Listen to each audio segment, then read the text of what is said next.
बाबा जी की प्यारी साध संगत जी, आप सभी को प्रेम भरा राधा। स्वामी जी सादर विनती है कि इस सत्संग को आरंभ से अंत तक अवश्य सुने, क्योंकि यह आपके मन को शांति और मार्गदर्शन प्रदान करेगा। साध संगत जी, जीवन में समय कैसा भी हो, चाहे विपरीत परिस्थितियां सामने हो, सद्गुरु का नाम हमें संबल देता है। बस इतना याद रखिए, जब सद्गुरु हमारे साथ हैं तो कुछ भी असंभव नहीं। बुरा समय आए तो घबराने की बजाय धैर्य और श्रद्धा के साथ डटकर उसका सामना करें।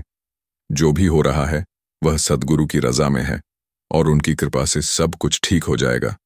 बस नाम में जुड़ जाए, भक्ति में स्थिर हो जाएं और अपने मन को प्रभु चरणों में समर्पित कर दें। मगर हम जीव कमजोर हैं, हम जल्दी हौसला छोड़ देते हैं, घबरा जाते हैं। हम सोचते हैं कि लगता है कि मेरी इन मुश्किलों का कोई हल नहीं है और हम पूरी तरह से टूट जाते हैं, निराश हो जाते हैं। और अगर ऐसा हो रहा है, हमें कोई हल नहीं दिखाई दे रहा है, तो हमें सद्गुरु की इन बातों को याद कर लेना चाहिए, इन बातों पर अमल कर लेना चाहिए। फिर ही हमारे जीवन से सभी परेशानियां और दुख दूर हो सकते हैं, क्योंकि संत सद्गुरु के पास हर मुश्किलों का हल होता है। वह हमें हर मुश्किलों से बाहर निकाल देते हैं। ऐसे ही हमें समझाने के लिए संत सद्गुरु एक कहानी का सहारा लेते, ताकि हमें अच्छी तरह से समझ में आ जाए। एक बार एक बहुत ही दुखी व्यक्ति सद्गुरु के पास आकर कहता है कि हे सद्गुरु जी, मैं अपनी इस जिंदगी से बहुत दुखी हूं। मैं अपनी पत्नी और बच्चों को भी खुश नहीं रख सकता और मैं अपने लिए भी कुछ नहीं कर पा रहा हूं। कभी कभी तो मेरे मन में यह ख्याल आता है कि अपने जीवन को ही खत्म कर दूं। इसीलिए हे संत सद्गुरु जी, आप इतनी भक्ति करते हैं, तो क्या आप मुझे कोई ऐसा रास्ता बता सकते हैं जिससे यह मेरे जीवन में जो बुरा वक्त चल रहा है तो यह समाप्त हो जाए, क्योंकि मेरा बहुत बुरा समय चल रहा है। 2 वक्त की रोटी का भी इंतजाम मेरे लिए करना बहुत मुश्किल हो गया है। इसलिए आप ही मुझे कोई उपाय बताएं, कैसे मैं अपने परिवार को खुश रखूं। मुझे कोई ऐसा आसान सा तरीका बताएं, क्योंकि मैं ज्यादा पढ़ा लिखा तो नहीं हूं, और अगर आप बड़ी से बड़ी ज्ञान की बात करेंगे तो शायद मैं कभी समझ भी नहीं पाऊंगा। यह सुनकर संत सद्गुरु ने मुस्कुराते हुए कहा कि तो फिर तुम एक काम कर सकते हो। उन्होंने सामने की तरफ इशारा करते हुए कहा कि उसे ऊंची पहाड़ी पर एक मंदिर है और उस मंदिर के पास चींटियों का एक घर है, जहां पर हजारों चींटियां रहती हैं। तुम्हें सुनने में बड़ा अजीब लगेगा, लेकिन चींटियां उस मंदिर की जमीन को खराब कर रही हैं, उस मिट्टी की उपजाऊ शक्ति को खत्म कर देती है, जिसके कारण वहां पर कोई भी पेड़ या कोई भी फसल पनप नहीं पाती है। तुम मेरा एक काम करो, उसके बाद मैं तुम्हें तुम्हारे सवालों के जवाब दूंगा। तुम 7 दिन तक उस पहाड़ी पर जाओ और उन चींटियों के घर को तहस नहस कर दो, उसको तोड़ दो। जबकि तुम्हें कोई घर दिखे मंदिर के आसपास तो उसे तोड़ देना, लेकिन याद रहे, घर को तोड़ने में कोई भी चींटी मरनी नहीं चाहिए। इस बात को समझने का प्रयास करते हुए वह युवक वहां से चला गया। शायद उसको कुछ समझ में नहीं आया था कि संत सद्गुरु जी ऐसा क्यों करवा रहे हैं, क्योंकि संत महात्माओं की बातों में राज छिपे होते हैं और वह अपने शिष्यों को समझाने के लिए लीला रचते हैं। वह सोचने लगा कि क्यों सद्गुरु ऐसा कह रहे हैं, क्यों उन चींटियों का घर तोड़वा चाहते हैं। आखिर कौन महात्मा ऐसा करेगा। मगर फिर भी संत सद्गुरु की बात मानते हुए वह अगले दिन से ही पहाड़ी पर जाना शुरू कर देता है। जब वह पहले दिन पहाड़ी पर पहुंचता है तो देखता है कि बहुत सारी चींटियां अपना खाना जुटाने में लगी हुई हैं। सभी चींटियां कतार में चल रही हैं और अनाज के छोटे छोटे कण उठाकर अपने घर में जमा कर रही हैं। यह देखकर पहले तो उस युवक का मन कमजोर पड़ गया। उसने सोचा कि यह इतनी मेहनत करके अपना घर भर रही है और मैं इनका घर तोड़ दूंगा तो इनको कितना बुरा लगेगा। मगर फिर उसने उन महात्मा की बात याद करते हुए उस घर को तोड़ना शुरू कर दिया और जल्दी ही चींटियों में हाहाकार मच गया। वह इधर उधर दौड़ने लगी, जो कतार में चल रही थी तो वह अब बिखर गई थी। अपनी अपनी जान बचाने के लिए इधर उधर भागने लगी। थोड़ी देर में घर टूट गया और यह करने के बाद वह व्यक्ति दुखी मन से अपने घर लौट आया। उसका मां परेशान था, दुखी था, पश्चाताप से भरा हुआ था। फिर वह अपने बिस्तर पर लेटे लेटे सोचता रहा कि अब तो उन चींटियों का घर तबाह हो चुका है। अब वहां वापस जाने का क्या फायदा होगा, क्योंकि चींटियों के घर को तोड़ने के लिए महात्मा जी ने कहा था जो मैं कर चुका हूं। और फिर कुछ सोचकर अगले दिन फिर उसने जाने का निश्चय किया और अगले दिन सुबह सुबह उठकर वह वापस उस पहाड़ी पर पहुंच जाता है। पहाड़ी पर पहुंचकर वह उसी जगह पर पहुंचता है जहां पर पिछली सुबह वह उसने चींटियों के घर को तोड़ दिया था। मगर वह यह देखकर चौंक जाता है कि उन चींटियों ने फिर से अपना घर उसी जगह पर बना लिया था और वह फिर से अपने घर के लिए सामान इकट्ठा करने में जुटी हुई थी। उस युवक को लगा कि यह चींटियां कितनी मूर्ख हैं।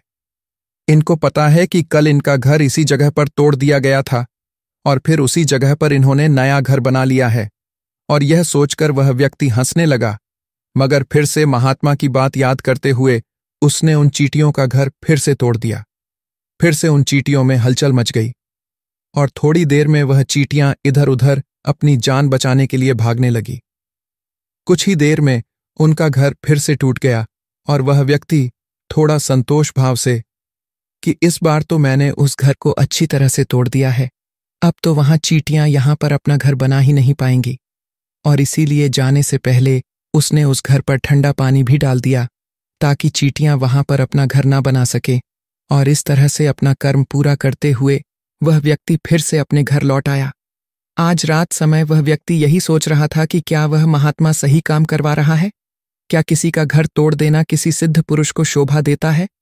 और क्या पता वह महात्मा सिद्ध पुरुष हो ही ना तो क्या होगा अगर वह मुझे बेवकूफ बना रहे हैं। लेकिन फिर उसने निश्चय किया कि मैं अपने काम को पहले पूरा कर लेता हूं, उसके बाद ही पता चलेगा कि वह महात्मा मुझसे ऐसा क्यों करवा रहे हैं। और यही सोचते सोचते वह रात को सो जाता है। अगले दिन सुबह उठकर वह फिर से उस पहाड़ी की ओर चला जाता है।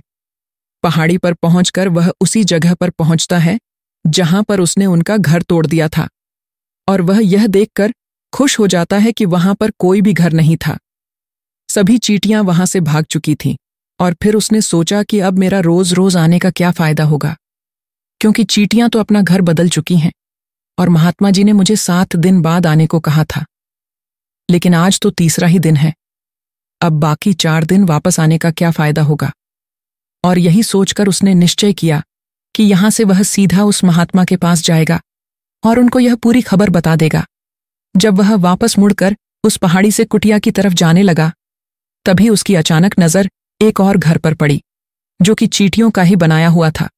मतलब कि वह घर चींटियों ने ही बनाया था और अब वह चींटियां नए घर में वास कर चुकी थीं।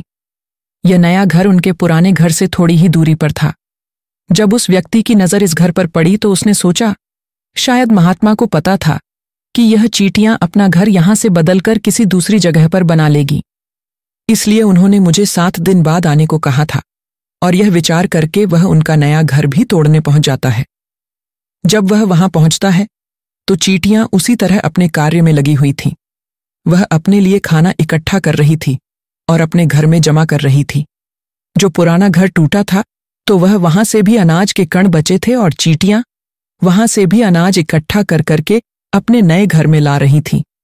अब यहां पर फिर से व्यक्ति का मन थोड़ा कमजोर पड़ गया, क्योंकि वह खुद भी कमजोर था, खुद भी वक्त का मारा हुआ था। इसलिए मां में उन चींटियों के प्रति दया भावना उमड़ रही थी। उनके ऊपर उसे दया आ रही थी। वह चाहता था कि उनकी मदद करें, मगर वह उल्टा उनको नुकसान पहुंचा रहा था। मगर उस महात्मा की बात को याद करते हुए उसने फिर से उस घर को तोड़ने का निश्चय किया और उसने बड़ी ही सावधानी के साथ बिना किसी चींटी को कोई नुकसान पहुंचाए उसने घर को तोड़ना शुरू कर दिया। वक्त थोड़ा ज्यादा लगा, क्योंकि किसी भी चींटी को नुकसान न पहुंचने की शर्त महात्मा ने पहले ही रखी थी। और फिर उसने उस घर को भी बड़ी सावधानी के साथ उस घर को भी तोड़ दिया। और घर को तोड़ने के बाद वह बड़े दुखी मन के साथ अब वह पहले से भी ज्यादा दुखी था, क्योंकि उसने उनका नया घर भी तोड़ दिया था। वह इन चींटियों को बसने ही नहीं दे रहा था। मगर फिर भी उस महात्मा की बात मानते हुए वह अपने घर पर दुखी मन से वापस आ गया। रात को सोने से पहले उसने एक बार फिर से सोचा कि मैं कितना बड़ा शैतान हूं। पुराना घर तो छोड़ो, मैंने उन चींटियों को कहीं भी बसने के लिए जगह नहीं दी है। वे चींटियां मेरे बारे में क्या सोचती होंगी, वह कितना बड़ा दानव होगा। मगर फिर भी उसने अगले दिन जाने का निश्चय किया और अगले दिन सुबह सुबह वह फिर से वहां पर पहुंच गया। आश्चर्यचकित रह जाता है कि इस बार चींटियों ने एक नई जगह पर फिर से अपना नया घर बना लिया था। वह तो पहले से भी ज्यादा ऊर्जा के साथ काम कर रही थी और उन्होंने एक रात में पहले से भी बड़ा घर बना लिया था और वह फिर से अपना खाना इकट्ठा करने में लगी हुई थी। यह देखकर उस व्यक्ति को लगा कि यह चींटियां किस मिट्टी की बनी हुई हैं। मैं उनको बार बार यहां से भगाने की कोशिश कर रहा हूं और यह वहीं पर अपना घर बना लेती है। क्या इनको पता नहीं है कि मैं इन्हें यहां पर बसने नहीं दूंगा? ये चींटी तो दिखने में इतनी छोटी है, मगर फिर भी यह मुझसे हार नहीं मान रही है। बड़ी ताज्जुब की बात है।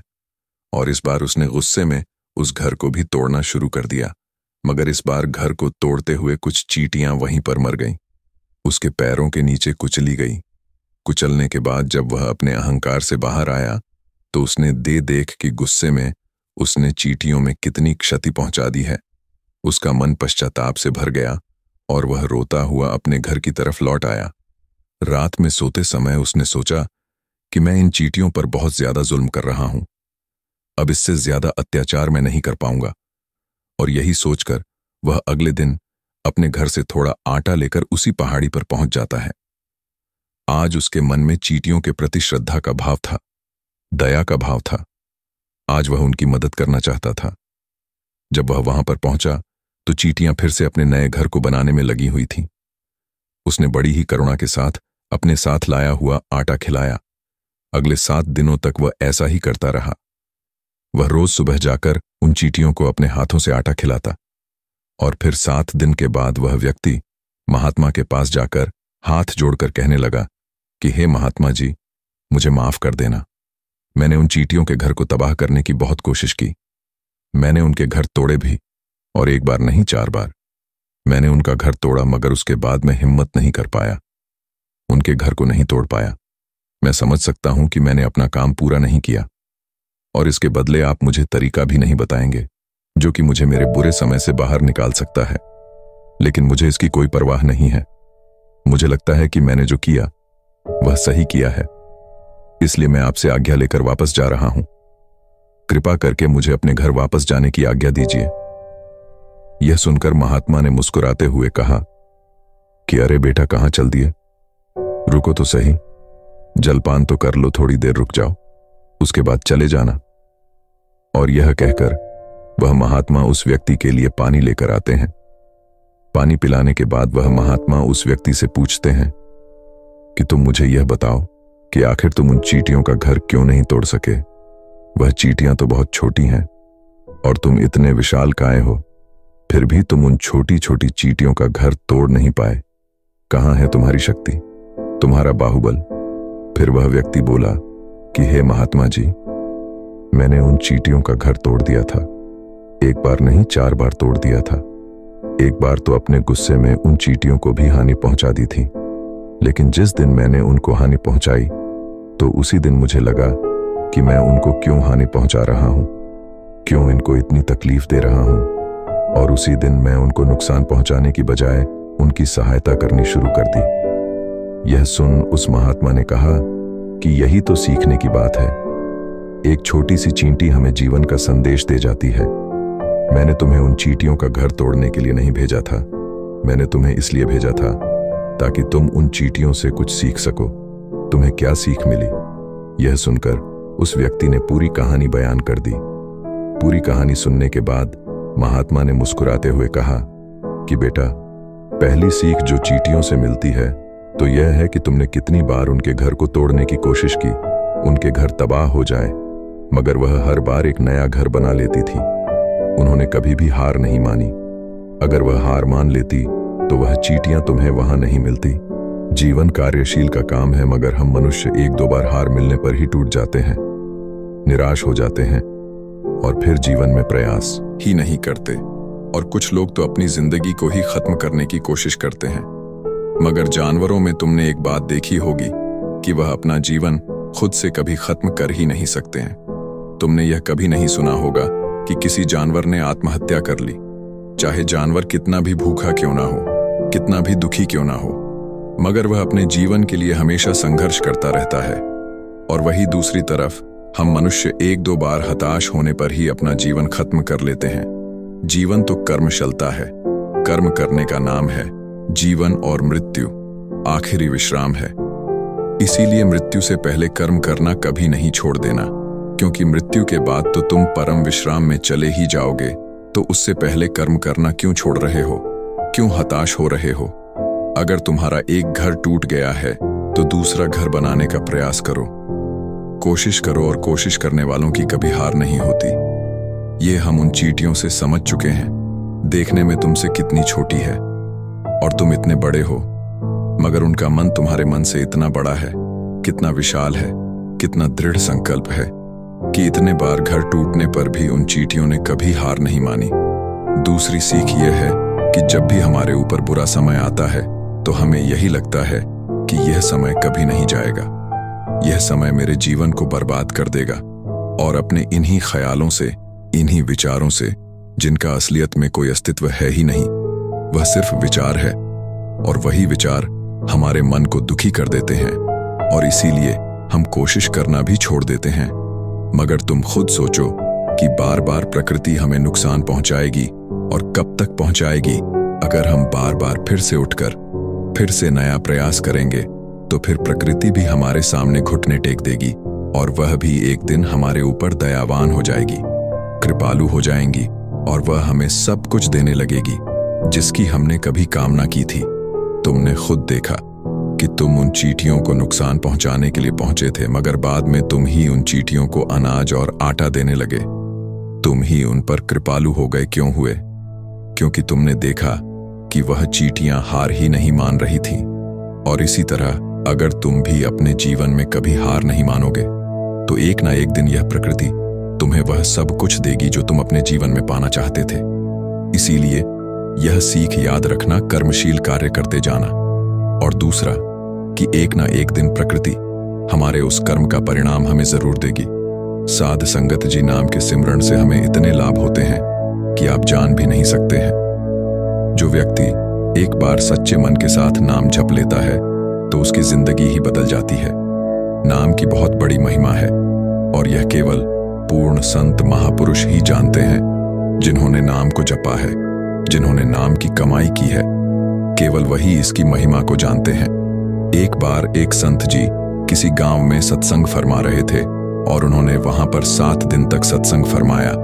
और तीसरे दिन जब वह सत्संग फरमा रहे थे, वह कह रहे थे कि जो लोग कई तरह के पाप कर्म करते हैं तो उन्हें नरकों में जाना पड़ता है, मगर एक उपाय भी है जिससे नरकों में जाने से बचा जा सकता है। अगर कोई चाहे एक बार ही सच्चे हृदय के साथ, पूरे विश्वास के साथ परमात्मा की भक्ति नाम की कमाई कर ले तो वह नरकों में नहीं जाता है।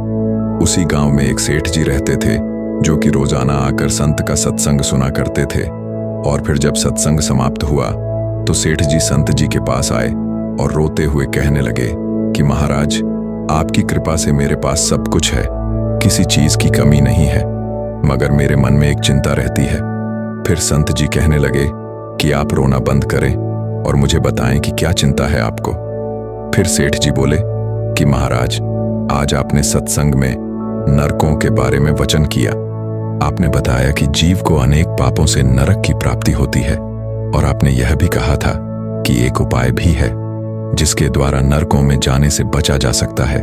इसलिए हे महाराज, मैं तो आपकी शरण में हूं, और मैं रोजाना सत्संग सुनने भी आता हूं, क्योंकि मेरे को तो यह पक्का विश्वास है कि संतों की कृपा से मेरा उद्धार तो हो ही जाएगा। तो उसका उद्धार कैसे होगा? मुझे उसकी बहुत चिंता सताती है। मैंने उससे बड़ी बार कहा कि इस संसार के काम तो होते रहे, तुम साथ साथ परमात्मा की भक्ति भी किया करो, मगर वह आगे से मुझे कहता है कि ऐसा करने से कुछ नहीं होता है, तुम भी मत किया करो। मैं प्रभु के प्रति जितना आस्तिक हूं तो वह उतना ही कट्टर ईश्वर है। फिर संत जी बोले कि क्यों चिंता करते हो, एक दिन उसका भी उद्धार हो ही जाएगा। फिर सेठ जी रोते हुए कहने लगे कि हे महाराज, उसका उद्धार कब होगा? आप जैसे महापुरुष हमारे गांव में आए हुए हैं, मुझे तो आप पर ही यकीन है, आप ही उसका उद्धार करेंगे। इसलिए आप कृपा करके मेरे घर पर आए, एक बार तो उससे परमात्मा की भजन बंदगी जरूर करवा ले। फिर सेठ जी की विन सुनकर संत जी कहने लगे कि मैं कल सत्संग की समाप्ति के बाद आपके घर आऊंगा और उसे परमात्मा का सुमिर अवश्य करवाऊंगी। दूसरा दिन हुआ तो सेठ जी अपने घर गए और संत जी के आने का इंतजार करने लगे। और फिर संत जी अपने वचन के अनुसार सेठ जी के घर पहुंच गए। और संत जी जैसे ही सेठ जी के घर पहुंचे तो सेठ जी ने बड़े ही श्रद्धा भाव के साथ उनका स्वागत किया। सेठ जी ने अपने भाई को बुलाकर कहा कि आज संत जी हमारे घर पधारे हैं, उनका दर्शन कर लो। फिर सेठ का भाई अंदर बैठा बैठा ही कहने लगा, ना ही किसी संत से मिलना है और ना ही भगवान से मिलने की इच्छा है। तुम ही उनकी सेवा करो और तुम ही उनका पेट भरो। और फिर जब यह वचन सुन तो सेठ जी रोते हुए कहने लगे कि महाराज जी, देखा आपने आपके सामने ही आपका अपमान कर रहा है। फिर संत जी कहने लगे, सेठ जी कोई बात नहीं, सब कुछ अच्छा होगा। और सेठ जी को दिलासा देते हुए संत जी पलंग से उतरे और उसके भाई के कक्ष में आ गए और उसके कंधों पर हाथ रखकर कहने लगे कि बताओ आज तक कितना कमाया है। संत जी को इस प्रकार अपने नजदीक देखकर कहने लगा, अपना हाथ मेरे कंधे से हटा ले। मैं ना तो संतों को मानता हूं ना ही भगवान को मानता हूं। लोग जितने आस्तिक होते हैं तो मैं उतना ही कट्टर नास्तिक हूं। मैं भगवान को नहीं मानता हूं। आप मेरे नजदीक क्यों आए हैं? फिर संत जी कहने लगे कि मैं तो अपना काम करने आया हूं, क्योंकि संतों का काम होता है लोगों का उद्धार करना, उन्हें सही मार्ग पर लाना। आज तुम्हारे उद्धार का कार्य मिला है और मैं अवश्य करके ही जाऊंगा। मगर सेठ का भाई भी बड़ा कट्टर था।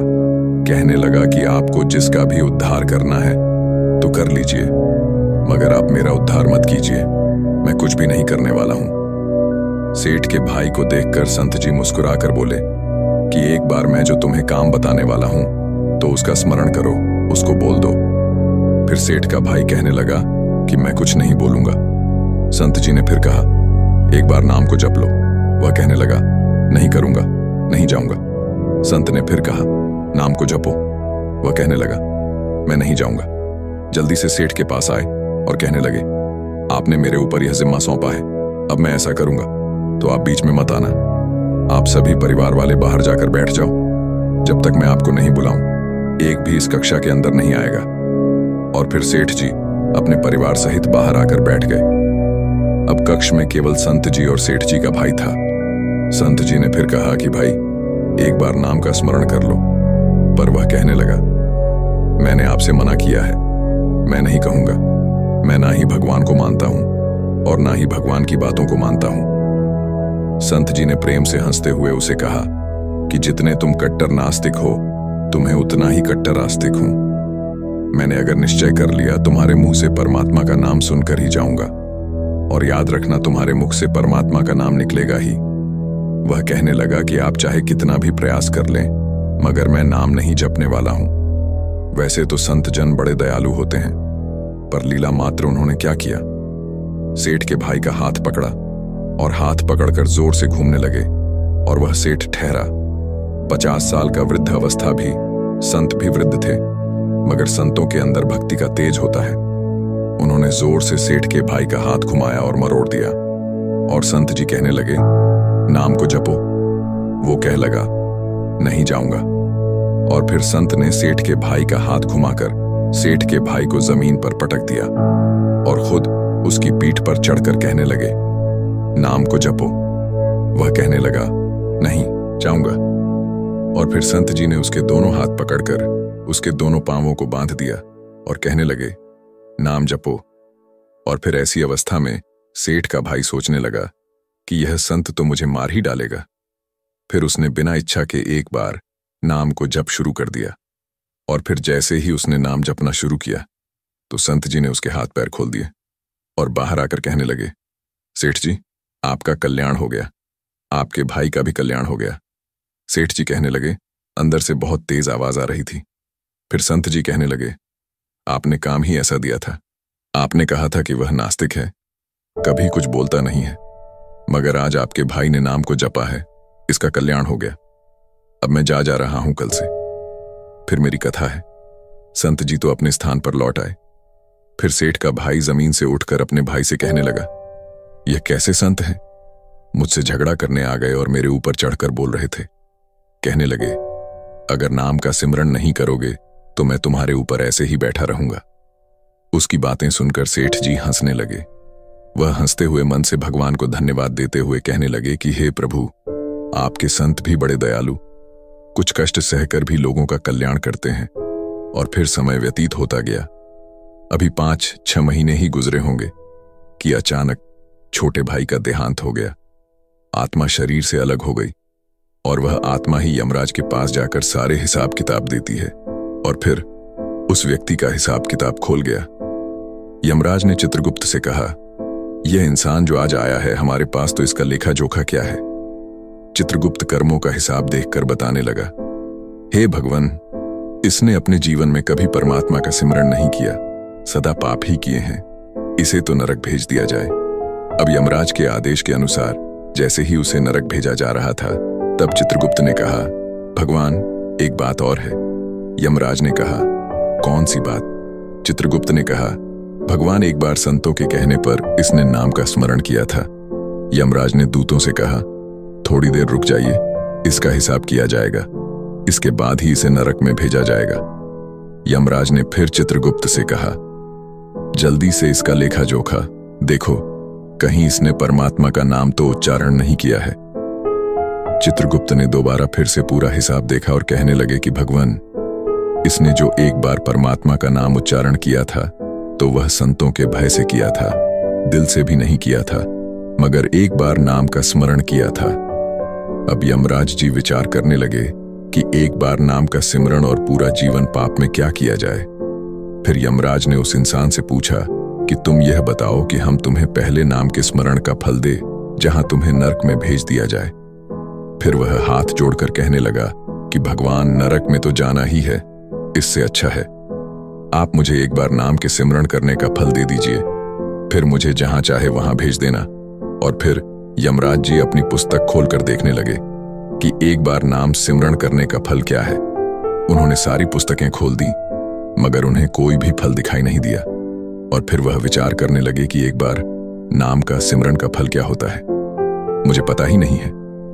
फिर वह अपनी शंका का निवारण करने के लिए उस व्यक्ति की आत्मा को लेकर अपने साथ स्वर्गलोक में आ गए। स्वर्ग में आकर यमराज ने इंद्र से कहा, हे इंद्रदेव, मुझे बताएं कि एक बार नाम का स्मरण करने का क्या फल है। इंद्रदेव ने प्रयास किया, मगर उन्हें भी इसका फल पता नहीं चला। फिर वे सब देवता मिलकर ब्रह्मदेव के पास आए। ब्रह्मदेव ने जब उन सबको देखा और कहने लगे कि यह आपके साथ इंसान कौन है। फिर इंद्रदेव कहने लगे, भगवान, इसने एक बार नाम का स्मरण किया है और बाकी सारा जीवन इसने पाप किए हैं। हमें तो पता नहीं एक बार नाम का स्मरण करने का फल क्या है, इसलिए हम के पास आए हैं। फिर ब्रह्मा जी ने भी बड़ा प्रयास किया, एक बार नाम के स्मरण का फल क्या है उन्हें भी पता नहीं चला। फिर ब्रह्मदेव कहने लगे कि हम इसे अपने साथ लेकर भगवान शंकर जी के पास चलते हैं। फिर वह भगवान शंकर जी के पास पहुंचे। भगवान शंकर जी से प्रार्थना करके कहने लगे, हे महादेव, इस इंसान ने सारा जीवन पाप किया है, बस एक बार संतों के कहने पर नाम का स्मरण किया है। अब आप ही बताएं कि एक बार नाम का स्मरण करने का क्या फल होता है। फिर महादेव जी ने बड़ा प्रयास किया, पर उन्हें भी नहीं पता चला। फिर भगवान शंकर जी कहने लगे कि हमें सभी को भगवान श्री कृष्ण जी के पास चलना पड़ेगा, क्योंकि वही इसके बारे में जानते हैं। ऐसा सोचकर सभी देवी देवता उस इंसान की आत्मा को लेकर भगवान श्री कृष्ण जी के गोलोक धाम में पहुंच गए। गोलोक धाम में भगवान श्री कृष्ण जी राधा जी के साथ अपने सन पर विराजमान थे। भगवान श्री कृष्ण जी ने सभी देवी देवताओं का सम्मान किया और उनसे पूछा कि आज अचानक आने का कारण क्या है। तब भगवान शंकर जी हाथ जोड़कर कहने लगे, हे भगवान, यह इंसान, इसने अपने जीवन में अनेक पाप किए हैं और एक बार इसने परमात्मा का नाम जप है। यमराज जी इस बात का पता नहीं लगा सके कि एक बार परमात्मा का नाम जपने का फल क्या है, तो वह इसकी जानकारी लेने के लिए इसके साथ इंद्र के पास आए थे। फिर स्वर्ग से होते हुए ब्रह्मलोक आए। फिर ब्रह्मलोक से होते हुए इन सबको अपने साथ लेकर आपके पास आए हैं। तो आप ही बताइए, एक बार सिमरण करने का क्या फल हो सकता है। जब इस प्रकार बात चल रही थी तो भगवान कृष्ण के पास बैठी राधा रानी बड़े जोर से हंसने लगी। तब श्री कृष्ण ने कहा, हे राधिका, क्यों हंस रही हो। फिर राधा जी हंसती हुई कहने लगी कि हे भगवान, यह अभी तक एक बार सिमरण का महत्व नहीं समझ सके। तब भगवान शंकर जी कहने लगे, हे महारानी, एक बार सिमरण करने का क्या फल है। फिर राधा जी कहने लगी, हे महादेव, आप खुद सोचिए कि इस व्यक्ति ने एक बार नाम का स्मरण किया है और एक बार नाम का स्मरण करने से स्वर्ग लोक की सैर करके आ गया, ब्रह्मदेव का ब्रह्मलोक में दर्शन करके आ गया। आपके महादेव लोक में आपके दर्शन इसने किए। आज एक बार नाम के सिमरण के प्रभाव से ये आप सबको साथ लेकर हमारे गोलोक में धाम में आ गया है और मेरे दर्शन और भगवान श्री कृष्ण के पूजन कर रहा है। तो इससे अधिक एक बार नाम जपने का फल क्या हो सकता है? जब राधा जी ने इस प्रकार एक बार नाम जपने का पूरा महत्व बताया तो यमराज जी कहने लगे कि यह तो बड़ा अनंत फल है। जो व्यक्ति नरकों में जाने वाला था वह एक बार नाम का उच्चारण करने से सब लोगों की यात्रा कर भगवान श्री कृष्ण और राधा रानी के चरणों में उपस्थित हो गया है। तो इससे अधिक फल और क्या हो सकता है? तभी फिर से यमराज कहने लगे, भगवान, क्या इसे अब नरकों में जाने की आवश्यकता नहीं है? फिर श्री कृष्ण जी कहने लगे, हे धर्मराज, जिसने एक बार राधा रानी के चरणों का दर्शन कर लिया तो वह तो कभी नरक में जा ही नहीं सकता है। तो फिर वहां जो भक्त दर्शन कर रहा था तो कहने लगा, हे महारानी, मैंने तो संतों के कहने में आकर एक बार नाम का स्मरण किया था, पर जो सच्चे हृदय से परमात्मा का नाम जपते हैं, नाम का स्मरण करते हैं, तो उन्हें तो जीवन में कोई भय होगा ही नहीं। वह तो नरकों में कभी जाएंगे ही नहीं, वह तो सीधा आपके चरणों में समा जाएंगे। तो इतना महत्व है एक बार नाम जपने का। तो सच्चे हृदय से जो एक बार नाम जप ले तो उसे साक्षात परमात्मा के दर्शन हो जाते हैं। तो साथ संगत जी, देखा आपने एक बार नाम जपने का कितना फल होता है। इसलिए सद्गुरु जी हमें हर बार यही फरमाते हैं कि भाई नाम का सिमरण भजन कर लो, नाम का सिमरण भजन कर लो, क्योंकि इसी से हमारा बेड़ा पार होगा, क्योंकि इसके अलावा और कोई रास्ता नहीं है। आज की यह सत्संग अगर आपको सच में अच्छी लगी तो कमेंट में राधा स्वामी जरूर लिखिए और साथ साथ अपने शहर का नाम भी जरूर लिखिए, जिससे हम जान सके कि बाबा जी की सत्संग और साखी कहाँ कहाँ सुनी जा रही है। और ऐसी प्रेरणादायक संग और साखी सुनने के लिए संगत के अपने चैनल को सब्सक्राइब जरूर कीजिए, जिससे कि इस चैनल पर अपलोड की गई साखी आप तक पहुंचती रहे। राधा स्वामी जी।